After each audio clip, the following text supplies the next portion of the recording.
We have the All Blacks way. You've got to win or you go home. Hit it hard to start with because we have to. Pressure can be your friend. People can make selfish decisions that aren't in the best interest of the team. I've learned that. Sometimes I care too much. The world has become really difficult. Where do I sit in this new world? How should I be? People see through you really quickly if you're not authentic. I'm so overwhelmed with it. Boys, be quiet. They can easily spiral out of control. The standard you walk past is the standard you accept. You have the responsibility to demonstrate the culture that you want. Look here sometimes. And for someone... We can all agree that one of the greatest teams on the planet of all time is the All Blacks. Look, we've had 2 episodes where we've sat down with Darren Shand, a manager at the All Blacks for 2 decades. This is the 3rd and final episode, and I know many of you have been waiting for this. We're going to look at team culture. We're going to look at the All Blacks way. You're in for a real treat. Please sit back and enjoy the show. Well, Darren, a huge welcome back. It's a 3rd of 3 sessions. It's been amazing last few sessions. I'm so excited for today, but thanks again for making all this time available. No problem. It's amazing. You're getting ready to head over to France and to Europe for the World Cup. Yeah. It's going to be a special one. It's your last one in the camp. Yeah. What does it mean to you, this last one? Well, in a lot of ways, it's just got to be business as usual, you know. World Cups are a little bit different. So I just hope the fact I've been through 4 gives me a bit of IP that'll be valuable to the group, you know, because you can anticipate a lot of what's going to happen, having been through a lot. I know in France it will have all its own challenges, and so I'll be at the forefront of managing a lot of those. Yeah. Because they can easily spiral out of control in a place like that. But again, it's just something to look forward to, you know, like that. It seems like a long time when you look at it on a piece of paper, but it's actually it's so rapid. You get into it and it's like week.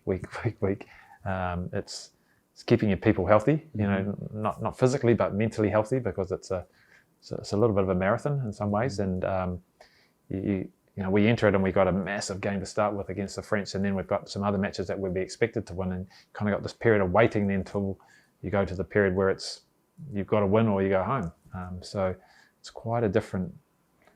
You've got to take a different mindset, I guess, into something like that, and just build slowly, hit it hard to start with because we have to, but then recharge again, reconnect, you know, almost compartmentalize it so that they become pieces. And you, I guess you always, like when you're rehabbing an athlete or something, you don't want to get too far ahead. It's like, what's the immediate goal? You know, what's this week look like? Let's just nail that. Then, you know, break it down, make it shorter.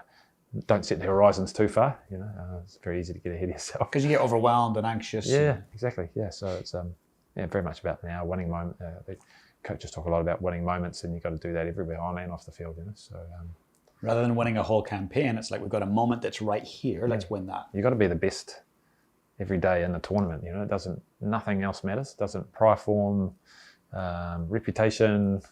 You know, people turn up at World Cups and do extraordinary things at times, like because they're fueled by the magnitude of the world stage. Yeah, of course. So you have to be ready for that. We've been caught out with that at times. The French have done that to us in '99 and in 2007. Australia did it to us in '03. So things happen. Yeah, Japan beat South Africa. You know, that was like nobody expected that. Right. So that's what happens in World Cups. Yeah. So it all matters. And and we get on and you enjoy the different lifestyle that you're going to live, and you make the most of that, because that's a rich experience in itself. I bet. So and we'll be in places that we're not normally to, so getting new experiences and new things to try, and well set up to succeed. I love it. It's exciting. In our last episode, we were talking about 2 key things that really shape people, teams, organizations, and those 2 things were leadership and culture. Now, arguably, anywhere I travel in the world and any company I talk to, any leader, the All Blacks come up in the conversation. Often if I'm delivering a keynote, I would struggle to go through a keynote without mentioning All Blacks culture, because it's inspiring. But the one thing that's really different about it is it's been so consistent over a long term. To me, that's high performance. You're doing something above the standard norms over the long term. Yeah. Okay, so let's chat about culture. What's happened to the culture over the last 20 years? And what shapes culture from your point of view? Oh, it's a never-ending question, isn't it? Like cultures are like culture's an everyday thing, not a sometimes thing. You Okay. know, every day matters, and it can rise and fall pretty quickly. What does one of rise those and fall on? Sorry to enter. it's one of those intangibles, like behaviours can shift it, you know. Principles that aren't adhered to, and people walking past things that they would normally not allow you to walk past, you know. Suddenly Mr. Complacency's on the shoulder rather than Mr. You know, I've got to get better this week. Independent over dependent, things like that change. You know, we as a staff, you know, we've got a big staff. We can make the players too dependent on us by our actions, you know, and so that shifts the culture. Obviously, people can make selfish decisions that aren't in the best interest of the team, that compromise team, and that shifts culture. Could be the wrong person in the wrong seat on the bus that can shape culture. Might be the most talented, but is you know, deflects from the culture, won't abide by the culture. And so we've had a way. I guess we have the All Blacks way. There's a way of doing it. We say, you join us, we don't join you, and that's I guess that's at the essence of it. When you come in, we do it a certain way. And it's not rules per se. No, it's not rules. It's a way. It's a way. Yeah, it's behaviours, Yeah. it's actions, it's attitudes, and that it's hard to write it down because you feel it. Because it's an intangible. And you see it. It is intangible. Right. Yeah. By example, let's say one of the big things we just talked about rules is that we try not to run a catch-out culture. Okay, we run a catch-up culture. So. Was exposed to a book called Without Locks and Bars a long time ago, which talked about a prison in the States where they took away the locks and the bars, and the reform rate improved out of sight. You know, because they weren't trying to catch people out; they're trying to make them better people. So I think that's always been I guess that's been at the core of it. You know, probably the most talked about part about the All Blacks is the we over me. Yes. And we talked about it in one of those earlier episodes, isn't it? But the notion that we help each other get better, irrespective of who's got the jersey for the week. That's we is above me. You know, there's no I in team. How does that happen? Because ego's huge. We've all got a level of ego, and in professional sport and in business, for whoever's listening on that side, ego's a huge thing. How do you get three people who are in the same position, who are vying for that one opportunity to play on Saturday? How do you get to the point where you can say, "Hey guys, we're going to tone down the personal ego, maybe even remove it, and you're going to be doing everything to make sure the best player gets selected, even if it's not you"? Yeah, I think your leaders have to shape and drive that. They've got to demonstrate that they can do that. So if you're one of the three and you're the leader, well, that's your responsibility. That's the All Black way. You know, it's interesting. You know, we've talked a little bit about one of our players, Sam Whitelock, and when things were about to finish, and I was told I probably not going to be needed going forward. We talked about what should that look like, and he immediately said to me, "You've got to do it the All Black way. You know, you've got to be elegant." And I was like, "Okay, that's it. You know, it's like you don't join us, we join you," and that becomes it becomes imprinted on you. That's the way it has to be done. Similarly, if you have a way, you've got to hold people to account. You know, Steve Hansen was great with that saying. The standard you walk past is the standard you accept. Yeah. And so. Is a drop ball good enough at training? And should no one say anything about it? Of course they should, because that's a performance question, and we need better. You can't train like Jane and play like Tarzan, because people won't trust you because they won't know what you're going to get, Then you don't want to be a person that trains like Tarzan and plays like Jane either, because then you're not probably mentally ready. So those have become important features. Some other things I've loved around is intention. So having a culture where intention is about really taking yourself to a high level. So, like high performance, if you look at the highest end, you've got people like surgeons, pilots, or military people, where there's decisions that are crucial. So where do we sit on that continuum? Well, probably a good business would maybe a 7 out of 10, a high performing business, maybe an 8, a world class 9. All right. So the context is 100, which is surgeon. Like if you asked a surgeon to perform, you want him at 100% every day, because he's got skin in the game. But so how do you intentionally take yourself to that place, even though you're never going to get there? But how do you set up your culture to be at that level? So if you talk about intention there, is it turning up? No, that's very low intention, isn't it? You know, is it just turning up to train? Well, that's not high either. Is it turning up to compete? No, that's not good enough either. Is it training to win? Yes. Is it training to lead? Yes. Is it training to dominate? Like, that's intention that's very high. And so we know in the culture we've got to have a lot of people in that box. You know, we've got to drive people up to that level of expertise. We also know in the culture that we've got to work a lot on the individual, get all the aspects of them as an athlete right, but for the team's benefit, not so much for their benefit. Yes, there'll be some benefit for them, of course there will be, but in essence it's about how do we shape them to be the best they can be so that the team succeeds. So if I'm looking at a player individually, we might look at, and this is where language becomes important, they've got certain aspects to the game that they're probably really good at. And we as Kiwis, we tend to take I'm not good at that, so I'm going to work really hard at that. And what we've found over the years is that often if people do that, they do it at the expense of things they're really good at. Yes. And so I remember an example back in the late 2000s where the game changed and suddenly there was a new skill set for our backfield players where they had to catch high ball, and had to jump high and catch it. Like, that was never in the game in the past, like Australian rules really. It was a whole new skill. So those players, typically their strengths would be they're fast, they're evasive, they can beat people one-on-one, and they usually score all the tries. Well, that season they scored no tries and got slow because they spent the whole time just practicing catching high ball, and that's all they did at skills training. You know, it was a really clear example. We've got to get the balance right here. You know, like if you're supposed to run fast, and you can grow that. You know, as well as let's just pick one thing that you can work on, and let's see if we can shift that from a strength to something that you're better at. You know, I'll take it from I don't like to use the word weakness, but how can we address that and push it a little higher up the curve? So that's been a really important part of the culture, just really nailing, again, we've talked critical few, but nailing the critical few for each individual but has the team at heart in terms of their role. Another piece of work that had a big influence was a work by a German scientist called Ringelmann. Okay. And he did a tug of war experiment back in the early 1900s where he looked at people pulling on a rope and measuring the force. And as he added more people to the rope, people made less effort. Interesting. And so he came up with this, he coined this saying, social loafing. So in teams, you get social loafers.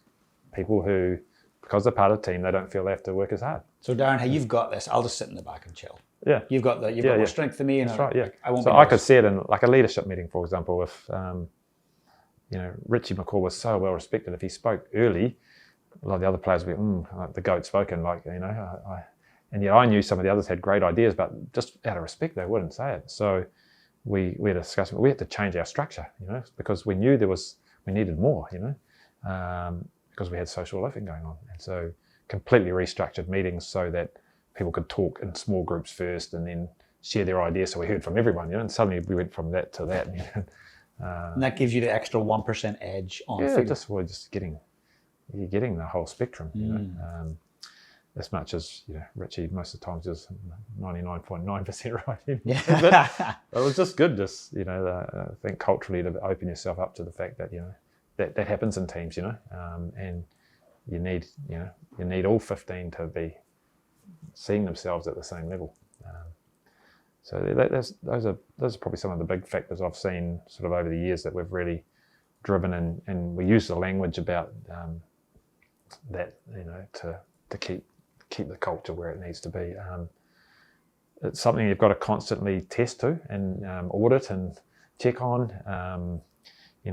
We use a lot of what the military do. A lot is what they call hot debriefing, where they just capture things frequently and just keep churning that cycle of discuss, agree, execute, review, discuss, and just keep rolling it. So because culture can shift so quickly without you knowing if you don't keep a check on it. So it's one of those things that just constantly probe it. We use a lovely little saying, what are we singing at, what are we humming at, what are we clunking at, as a little audit, from time to time. I love it. You've got your classics, your keep, stop, start, and those types of things. But just little audits like that are really helpful in terms of just keeping it front of mind. And sometimes it's a thing you feel, and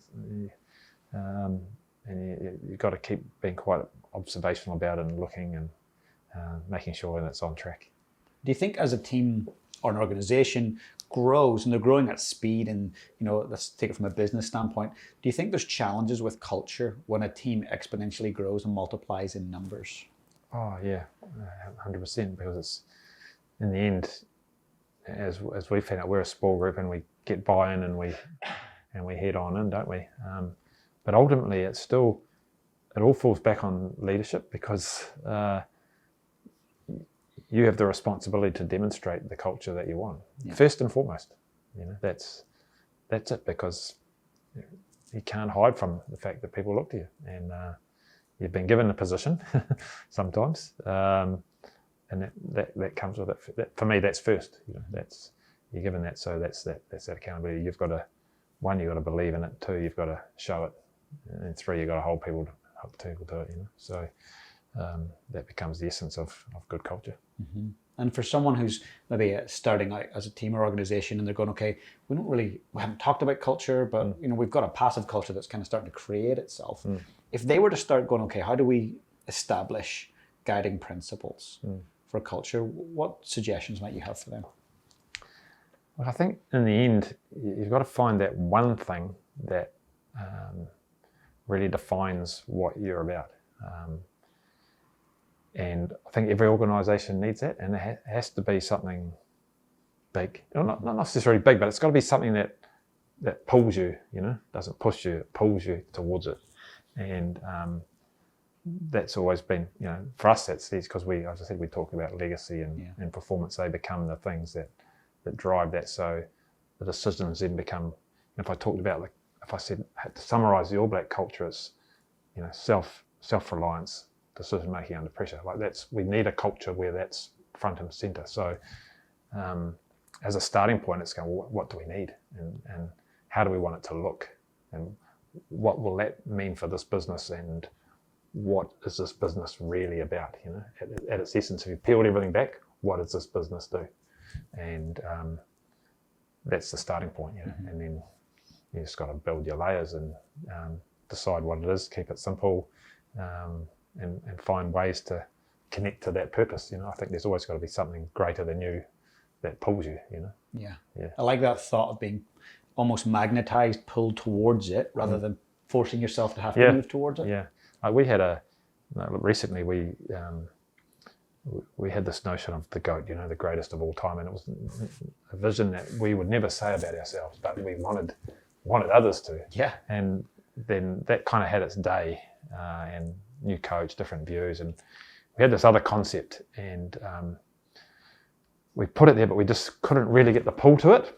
And it's been interesting in the last couple of years, we've sort of kept it there, but we found these other threads that led towards it, and now it's become incredibly, without actually saying that, what we've created is actually going to deliver that.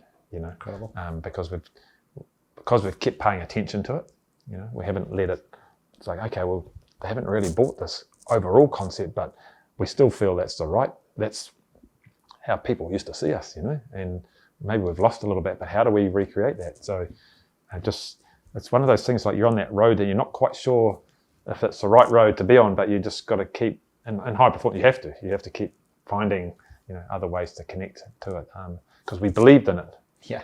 First and foremost, we believed that was the right way.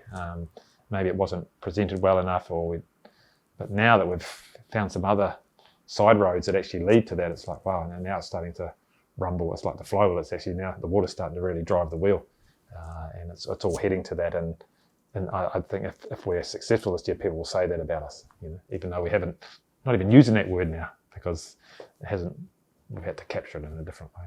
It's incredible. Yeah. And you've been there with the All Blacks for 20 years. When you look back on that, what have you learned about yourself over that time period? Oh, what have I learned about me? I care. Mm-hmm. Yeah, I care a lot for this team. I have massive belief in them. Like, there's not a day where I haven't sat on the bench, which I have the privilege of doing for every game, and not thought we were going to be successful. I very rarely. I think maybe in 250 test matches, maybe one or two times I wasn't sure, but that's self-belief. I just had belief. Yeah, I just always had belief that we'd get there. Yeah. So I'm really disappointed when we don't. I bet. Like, wow, not even there. Yeah, so I've learned that. Sometimes I care too much. Yeah. What do you mean by that? Probably just go too hard at something and lose sight of the why, and put too much pressure on myself to deliver something that actually doesn't matter.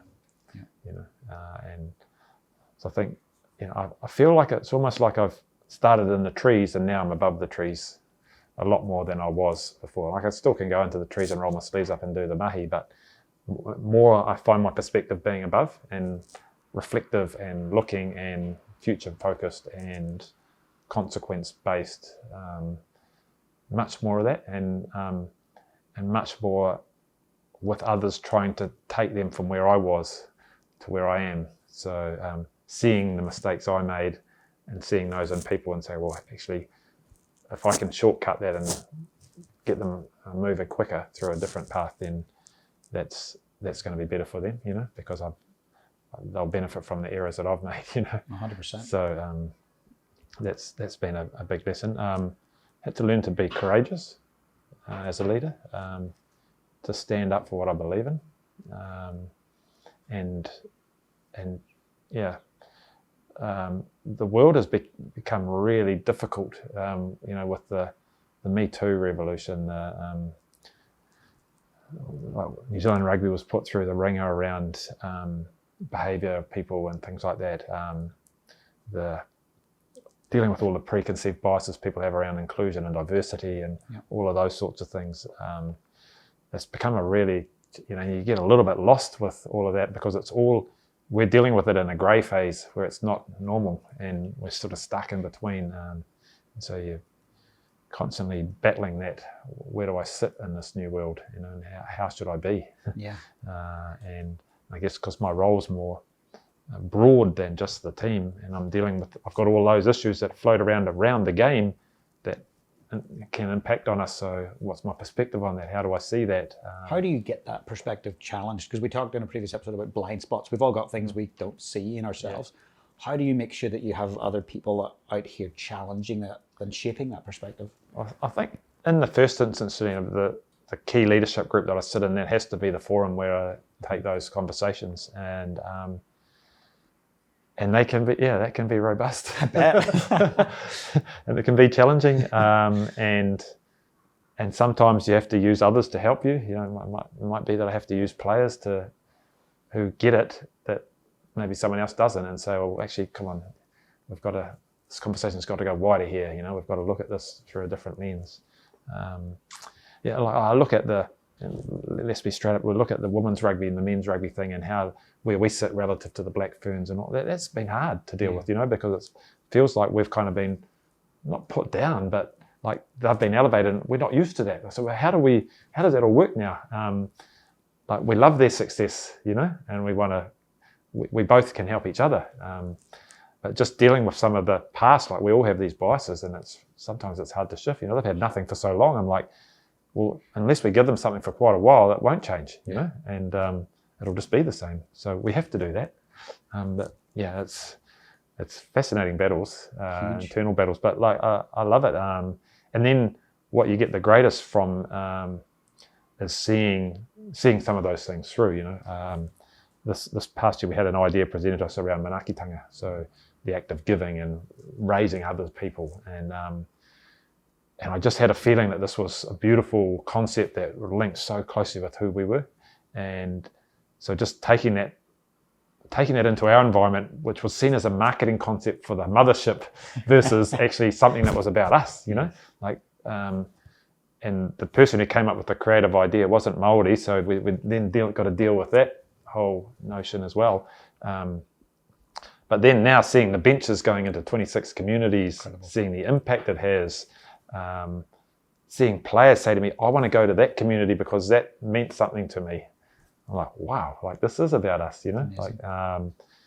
So yeah, there's always that, I guess there's always, the ocean's not flat and glassy with the sun beaming on it every day, Yeah. And you got to ride the rough days with the bad days, and again, I go back to that. The 4 agreements for me really helped me and my leadership of just, you got to roll with the punches. There's going to be tough conversations, but don't take it personally. Just keep thinking about the point of this, the outcome of this, and what it means for the team and not for you.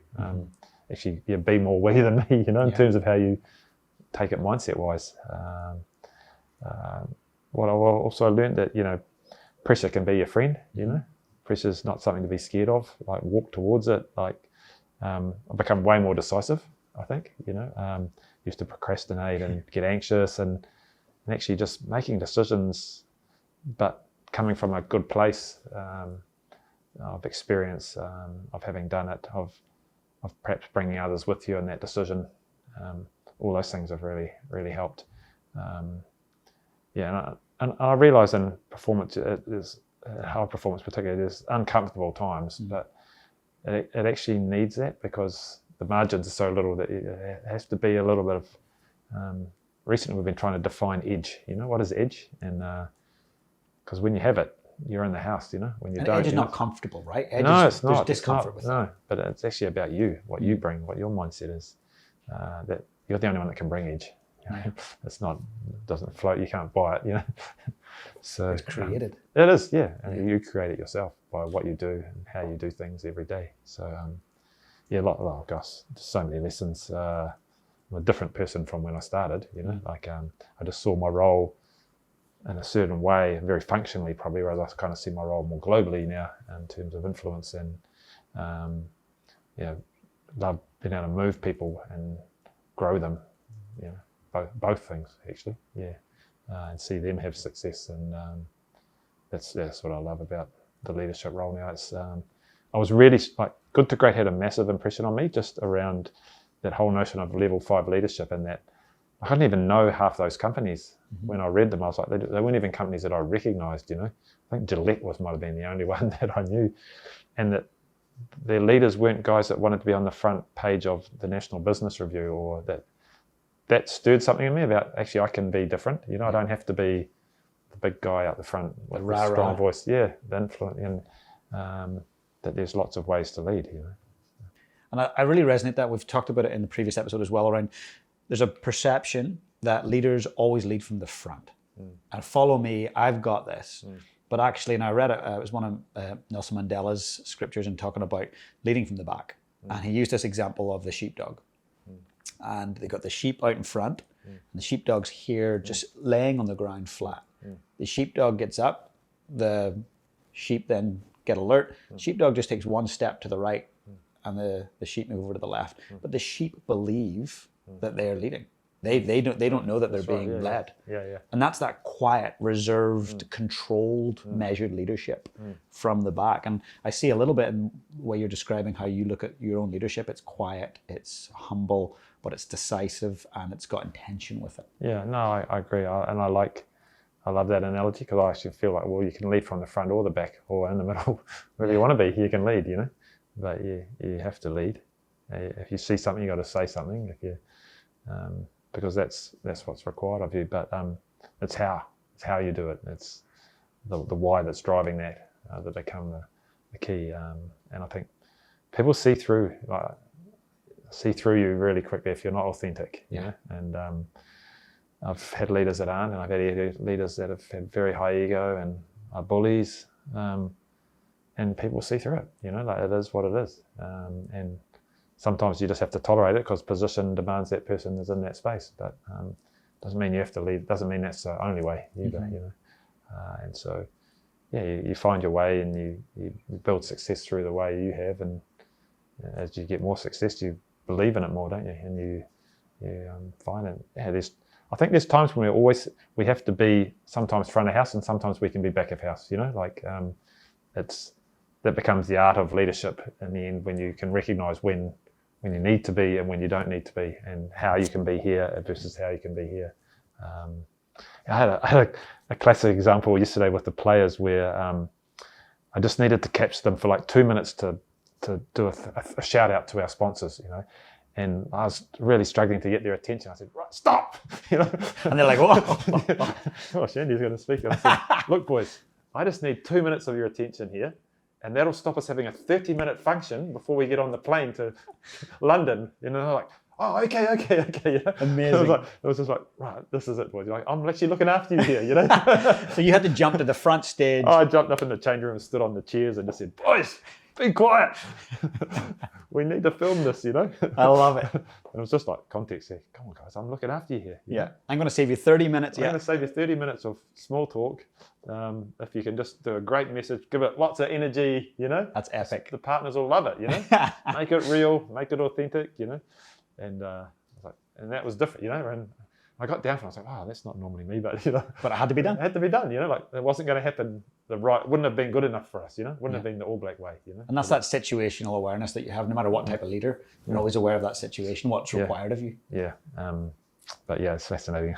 Amazing. And it's funny, like, I was thinking the other day, I had to, at the end of every game, we have a circle, and a lot of it's about the game and recognising achievement and stuff, but there's always a little bit of logistics and what's happening the next day. And every time I stand up there, I never speak well, you know? In front of that group, I'm so overwhelmed, you know what I mean? About that. I can go and speak I've spoken in front of 700 people at conferences, been on big, it's easy, you know? I get in that group and it's just, I don't know, it just brings me, you know, it just humbles me, you know, just the fact that I'm standing there, and most times I'm really sure of myself and my words and what I want to say, and I have to write notes, you know, to remember what to say. Brilliant. But it's just, I don't know, I guess it's the feel I have and the respect for that circle and, you know, being in it, and, you know, and hopefully another 11 more games I won't ever be in it again, you know. Yeah. So, but it's just, I think that kind of sums me up, you know, because they see the authenticness of me in those particular moments, you know. So. And that's that C word that you used earlier, describing how you show up and why you show up. Care. You really care about them. When you step into that circle, you care. And often when we care a lot, we can be nervous, we can be a little overwhelmed. And I think people would see that in you for sure. Yeah. So yeah, I think they found yesterday a little bit amusing when I a little bit terse with them. It's needed sometimes. I love it. Yeah. Now, Darren, I've just got two last questions for you. And the first one is, you know, how would you describe in one word or just even two words how you feel about moving into the next phase of your career? Just excited. That's all it is at the moment. It's just, just coming into something with a belief in myself that I've never had, really. I wouldn't say I've never had that belief, that deep belief that I can be impactful, that I have a worth, and that people have told me I have a worth, you know, so it's reinforced in me that, actually I do. But I still want to be authentic me in doing that. So yeah, just excited that I can take the direction that I want to take versus kind of be shaped or defined by the thing I'm part of. You know? So that's the bit that I'm most looking forward to. I'm excited to watch that journey as well, and having that freedom to do what you want with whoever you want. It's incredible. You've got so much value to add to so many different people and groups and organizations. It's going to be exciting to watch it over the next 5 years. Cheers. Now, one very last question. Okay. We fast forward many, many years into the future, and you are highly aware that it's your last day here on Earth. Yeah. Someone very young, maybe a grandchild, comes into the room. Yeah. And they say, Darren, how can I lead my life on purpose? Yeah. What would you say to them? Ooh, that's a really hard one. Really, really hard one. If it was the young me that I was talking to, for me it's around the belief, like about that inner self-worth and knowing what that is for you. And it's hard when you're young to know what that is. And it's hard to find, and maybe you never find it, I don't know, but it does set you up. You know, the people that I've seen succeed have that in bucket loads, you know, they have that real belief in themselves, because on the high stage you have to, because there's so much else thrown around you, that you've got to have that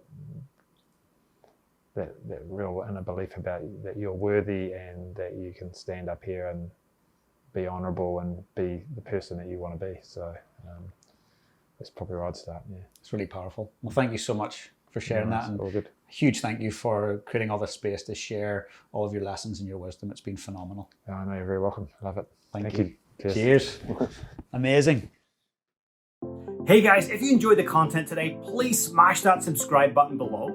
And if you want to become part of my community, I've got an amazing free Facebook group. Please come and join us. The link is in the description below. And also, if you've got any questions about today's session, I'd love to know. Just comment below and I'll be sure to get back to you guys. Have the most amazing day.